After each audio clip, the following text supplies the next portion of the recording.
Take a second and imagine the biggest construction project you've ever seen.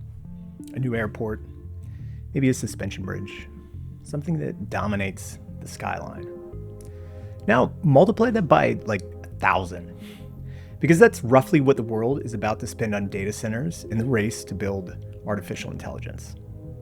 $6.7 trillion for new data centers by the end of 2030. This number is twice the size of Bitcoin's market cap and is more than the value of the most expensive stock in the world, Nvidia.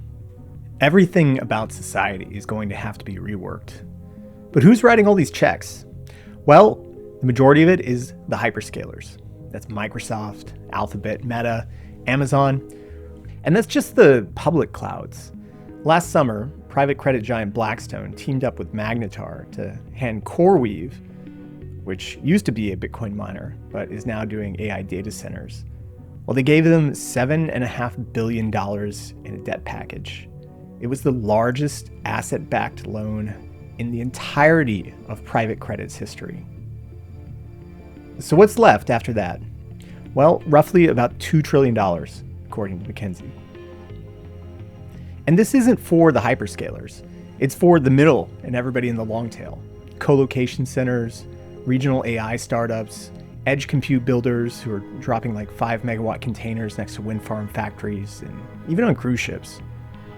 They're doing this because the demand curve for AI compute is a hockey stick. It's near infinite right now. Compute has become an industrial commodity, like LNG tankers or copper mines, and we're nowhere near peak appetite. The issue, though, is that outside of the hyperscalers, raising money is tough. I'd say a few years ago, right, it really was not a fully appreciated or understood asset class. So when I was investing in GPUs from the credit side, right, my investment committee was really nervous about there not being, Enough demand? pretty much, right? Like if you had a 2-year contract anchoring the credit deal, but it was a 3-year credit deal, there was real worry that you wouldn't be able to find demand in the 3rd year. That's Kai Golden from HydraHost. He's a broker that helps investors acquire GPUs, gets them set up and earn a return. He used to be in private credit, but he made the jump to offering specialized GPUs after he saw how the industry was evolving. And now Hydra, the platform I'm using, right, has nearly 100% utilization on H100s, which were released, more than 3 years ago. Wow. Yep. So, yeah, I think that it's taken time for the industry to mature and for financing to catch up, right? So back then, I think to answer your original question, very well structured, lots of risk stopped out, liens on IP. There was no real trust. I guess there was value in the GPUs. And now you're seeing folks like USD.ai are primarily basing their security in the GPUs. Because turns out there's a huge IT asset disposition ecosystem, right? There's tons of well-documented sort of secondary market sales of older equipment. So people know what these things are worth.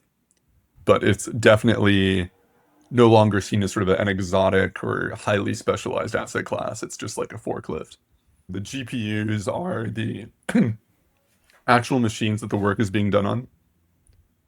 So, they're typically a 3 to 5 year holding life for a given owner, typically 7 to 10 year actual assets. And you're seeing more and more that people want to focus on the GPUs themselves, not on the co-location or, data center housing, not on some sort of software advantage, but literally just provisioning the bare metal server level compute to an end customer as a rental. So think of it almost as Airbnb for Nvidia supercomputers. It really is just high-tech equipment rental at the end of the day. I think for me is what's kind of radical is you have this like extraordinarily cutting edge, geopolitically extremely sensitive, logistically should be impossible to make and get done, like incredible sort of like asset, like really like the peak of human ingenuity being used to change the world. But at the end of the day, it's just like high-tech equipment rental, right?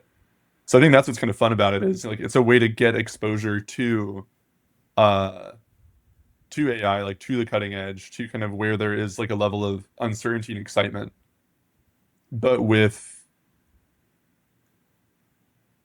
equipment rental like certainty. and cash flow profiles and depreciation profiles. So I think for a lot of folks that want AI exposure but aren't looking to sort of take a flyer on some neocloud's equity, it's the natural place to go.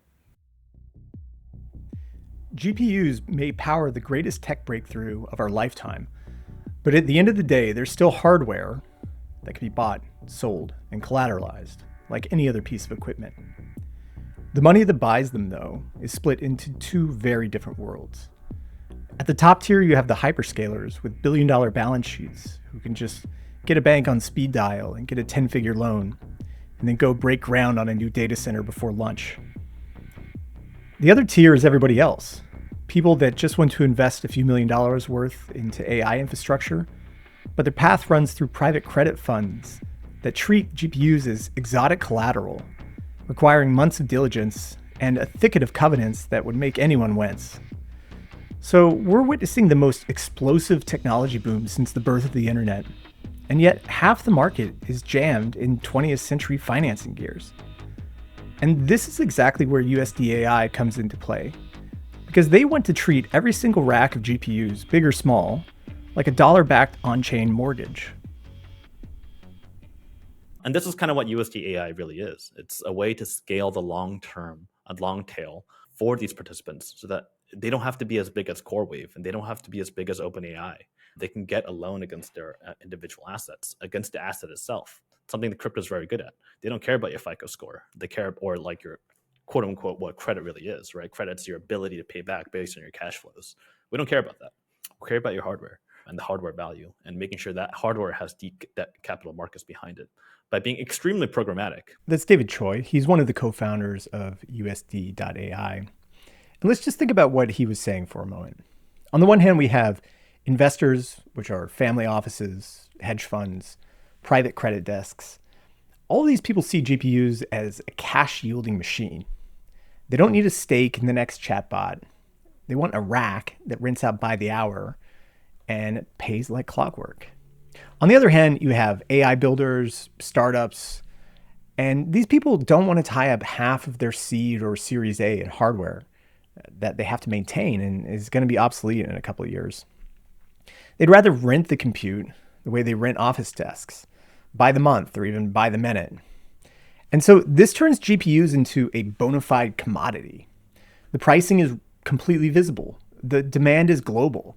And the productive life of each card can be modeled down to the quarter. In theory, it should be trivial to finance. But the moment you need to, say, get financing for like $3 million or $5 million worth of GPUs, that private credit fund is going to slow to a crawl. That's why people in the long tail can't get a loan. If you want a loan for a sub $3 million loan for hardware, who's going to give it to you? Yeah. You're going to talk to like a very aggressive like small credit fund with insane terms because they're exposed to your risk for the entire term of the balance sheet. A lot of lenders, you go and you talk to them and you have to explain what a neo cloud is and how these economics work and take them from 0 to 1, right? And when you're running a fundraising process, that's a major pain, right? Having to kind of educate your partners. Wow. That's what it would take like before USD.ai?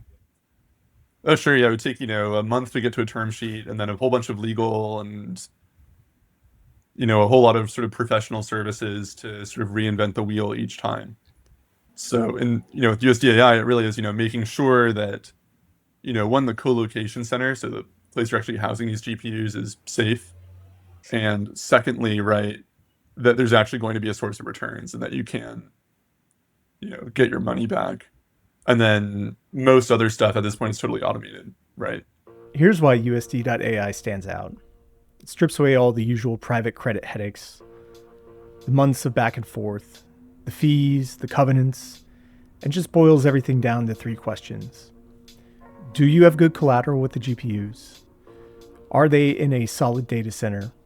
And can the protocol get paid on time? If it's a yes to all 3 of those, then the whole process can become fully programmatic. And the result? Loans that close far faster than any other lender can offer. How fast can I get those loans done through USD.ai? If you're well known and completely legit and you have audited financials to present, right, you can get it done in a week or less. Wow, fast. Yeah, it's extremely fast. If you are a newer operation, right, Connor still needs to make sure he's going to get his money back. So it could be 2 to 4 weeks. They sleep under their desks. They ask real questions. These things happen very quickly. But I have had borrowers that it didn't work out with. I wouldn't say that they're loose originators, but there is so much legal bullshit that is done over and over in this industry and paid for redundantly over and over in this industry that using the blockchain allows you to just completely bulldoze through. Hearing this is so refreshing after years of being in this industry. Not just from a founder or a project, but from an actual customer who's using the product and can point to a specific feature that simplifies day-to-day operations instead of adding friction, all by doing it on-chain. So USD.ai manages to do that because it focuses on one narrow problem: financing GPU rigs. By becoming hyper niche, they've built a process that is almost entirely programmatic, which lets them originate deals dramatically faster than any private credit shop. And to see why speed matters and how all this is pulled off, we got to unpack the leaseback structure that sits beneath every loan. So just to be very clear, we don't extend any form of loan to any form of businesses. We don't give any loans to any corporations. We don't give any loans to any purchase orders, right? It's only given once the asset is under our name. During this loan, it actually isn't a loan. It's actually a sale-leaseback. A sale-leaseback is essentially the investor buys the GPUs, has them delivered to a data center, and once they're installed, he sells them to Permia Labs, which is the operating company of USD.ai, and they actually hold the GPUs and title. And it's sold to us during this period, and they have the right to purchase it back. But this is just to have the high security, and it really making it kind of like Aave, right? Where they don't care about your credit. Credit is the ability for you to pay back your loan based on some form of under collateralization. They just care about the collateral. Aave to me isn't a credit protocol. It's a mechanism-based like liquidity pool, right? It's looking at the collateral that's provided and looking at that only, not your personal credit, not your ability to pay back your loans, really looking at the underlying asset. Like legacy systems won't keep up with this market. Crypto's really good at dealing with time. That's kind of like the purpose of the blockchain, is that it can deal with like live pricing of underlying assets based on either preset or current valuation systems. So for us, the appraisal is certainly important, and that's what most people are used to, is the mark to market, but it's not as important as the amortization schedule and making sure that the value of the underlying asset is de-risked as soon as possible. So the amort schedule, which is a 70% LTV loan is 40% by next year, and then 10% by the year after that, is more significant than the current valuation, because the valuation is great, but if it's stale, that's exactly why you have big issues. So every single loan that we have immediately starts amortizing the moment it gets provided. And that's why it's a pretty productive protocol, because it can deal with asynchronous different amortization schedules across various underlying assets in a way that's programmatic. The way we do it in our protocol is that we have something somewhat similar to Morpho. It's a good example, where we do have these curator rules for underlying assets. There's a 30% haircut immediately from the loan. So if it's 100% LTV, there's a 30% cushion. And then from there, you also have something, what we call FiLo, which is first loss. The curators take that position. They get a higher yield, but they lose money first. This is like very similar to like Dodd-Frank and Basel II. Like if you're plugging auction into a mortgage-backed security, like you just care about fees. You don't care. It's like the Asian guy eating sushi, right. Like in that movie, in The Big Short. You have to put your own money in the line. Otherwise, your origination, your underwriting, you just go on a list. It's just poorly executed. So really ends up being, started 100% LTV with just the first appraisal. Then it's 70, and then it's 65. And then from there, every single month, it goes from 65 to 60 to 55 to 50 over time. So every single second, it's every block, it changes in price and value to de-risk for this participant. As you can imagine, if you do 10,000 of these with different entries and different exits, it has to be programmatic. The state of the blockchain is what manages it. And everything is issued through the smart contract, which is why a financial instrument like this never has existed until we tried to solve this issue, even in the traditional space. So we're taking everything, like, by the way, all these loans are represented as NFTs. So we're taking like NFTs, 4626, stablecoins, AI, DePIN, tokenization, and all these things together to solve a problem that's fundamentally unsolved in the real world using blockchain, or specifically DeFi. We have something called Permian Labs, which is, I'm the CEO of. It's the holding co for pretty much all these loans, and it's not really held under our name. It's held something called a bailment contract, which is that off balance sheet I talked about, where the ownership, the sale-leaseback idea that I talked about, where they take this asset, they come to us, the underlying asset is then put under our name, and we have a master insurance policy. We use a company called Evertas. They insure 20% of the hash power for all Bitcoin in the world, and they also do HPC. And they, so the moment it's sold to us in name for $1, and we lease it back to them for $1, they get this NFT, which represents the underlying asset. You can't fractionalize the NFT, nor can you run cash flows through it because of security laws. That's why we have one-to-one representation of the server, and it's insured instantly. And that's what our acronym is. It's a collateralized asset ledger with insurance, bailment, evaluation, and redemption, or Caliber.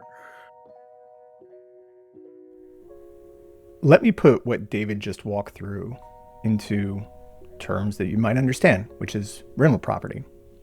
Caliber is a sale-leaseback, training wheels. You have a rental property and you sell that to a custodian, which in this case is Permian Labs. So the deed is clean and it can get insured under a master policy. And in return, you get back this one-to-one digital title as an NFT. It is the collateral that you get to borrow against. And so you deposit this into their system, and then you're able to borrow stablecoins back. Borrowers are happily paying about 20% interest for this debt because the math works today. Let's think about a $1 million cluster. You have to buy the chips first and get them installed, get the NFT issued, and the machine's running. You're then able to borrow back up to 70% of the loan value, or about $700,000 against the NFT. So you now have exposure to $1 million of earning capacity through the GPUs with only $300,000 of equity in the deal. The revenue that the GPU earns covers your payments and the amortization of the loan. This is the same playbook that Fannie Mae and Freddie Mac used to turn houses into this $1 trillion investable market. They wrote clear underwriting rules. They standardized all the paperwork, and suddenly a single mortgage could live inside a pool that pensions and insurers wanted to buy.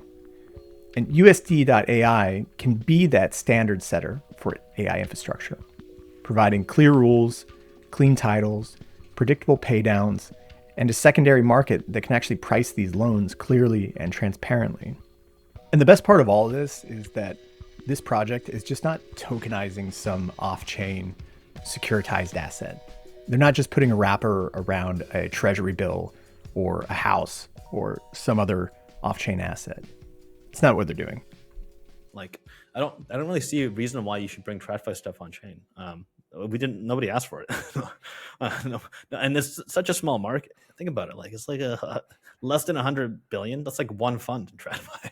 It's nothing. I want to see things that are just spawned out of nothing, like things that crypto was really good at. That's why Athena was so cool. Like, it was perps that just didn't exist in the TradFi world. And we should be dumping our yields to TradFi, not the other way around. We shouldn't be taking dog shit like yield that nobody wants and absorb it. We should be taking things like Bitcoin mining loans, bringing TradFi. They love it. It's already mature though. It's already 10 years old. There's something like that people want to get exposure to. And for us, we're solving something that TradFi can't solve. It's exactly what they want to get exposure to. And that exposure is double-digit yield that scales above $100 million, which is actually really rare in crypto when you think about this. There's only really one product right now that has been able to do that successfully, and that's what David mentioned, Athena. I think that USD.ai could be the next billion-dollar high-yield vault because the loan demand is real. People are paying 20% interest rates for this. And the cash flow comes from machines that are already booked and are in secure facilities. It seems very safe. USD.ai has all the right DeFi plumbing in place. We've got stablecoins for settlement, a 2-token yield model, integrations with Maker and Pendle, and everything is visible on chain. The title, insurance, the NFT, the lending, everything. The market is young. It's only a few years old, but the appetite for GPU financing is huge. And crypto has an insatiable demand for yield and is itching for the next high yield project to throw billions at. USD.ai is different. Its returns are driven by infrastructure loans, and so it's not tied to any token markets or the price of Bitcoin. It's tied to racks of GPUs turning electricity into revenue. And that's a 0 to 1 with USD.ai. It's a purpose-built on-chain credit market that can fund AI infrastructure at speed, deliver meaningful yield to depositors and lenders, and do it with full on-chain transparency. And thank you so much for tuning into this video. Make sure to subscribe if you made it all the way this through and you like our content. If you come to our Substack, we have the links to the full raw interviews there if you want to watch them. It's your support that makes this channel what it is. Thank you, and see you next time.